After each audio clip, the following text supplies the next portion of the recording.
Truth Minister Paul Scott, Militant Mind Militia. This Thursday, March 3rd, marks the 20th anniversary of the Rodney King beatdown. You know, when he was beat down by those 4 officers in Los Angeles back in 1991.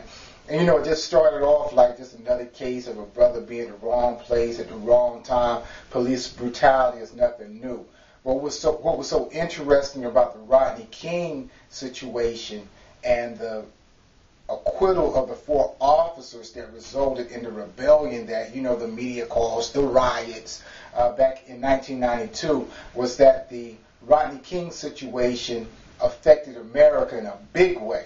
I mean, it changed the whole social, political landscape, really, and it really changed what was going on in hip-hop, and it changed the whole hip-hop generation. You know, right before the Rodney King thing, hip-hop, you know, you were dealing with Public Enemy, KRS-One, X-Clan, and you know the names. Everybody was talking about Fight the Power and Proud to be Black. But after the Rodney King beating, it shifted to gangster rap. You know, you had NWA, you had the rest of those cats, you know, talking about, you know, the gangster stuff, Snoop Dogg or whatever. They got popular after the Rodney King thing. So, you know, it was really no accident. It was really no accident that after Rodney King, hip-hop changed from fighting the power to being the power that we're supposed to be fighting.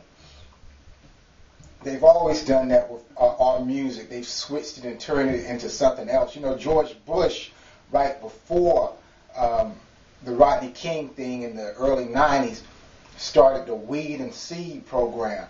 The Weed and Seed program where he would take gang members and weed them out of, you know, various communities and replace it with community programs, and some people say spy programs to spy on the neighborhood. Well, they did the same thing with hip-hop.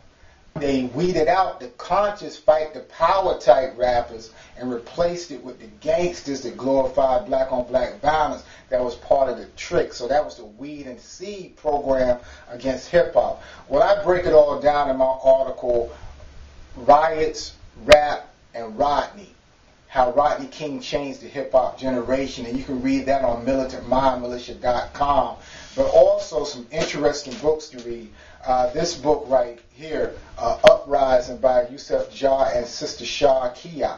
It really details how the gangsters felt, or the gang members felt in L.A. after the Rodney King rebellion, how they really felt about that. He also talks about the Weed and Seed project, how they really felt it was a spy operation.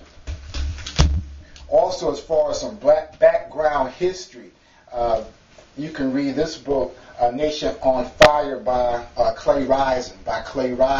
Real interesting book. It goes into how the government has responded to riots and how they put in spies, you know, snitches in the community after riots to make sure they never happen again. You see the history repeating itself when you're dealing with the Rodney King thing. Also, Peter Dodge's book, There's a Riot Going On, that talks about how the music industry was used to calm down people when they wanted to riot in the 60s. It talks about how James Brown actually, after the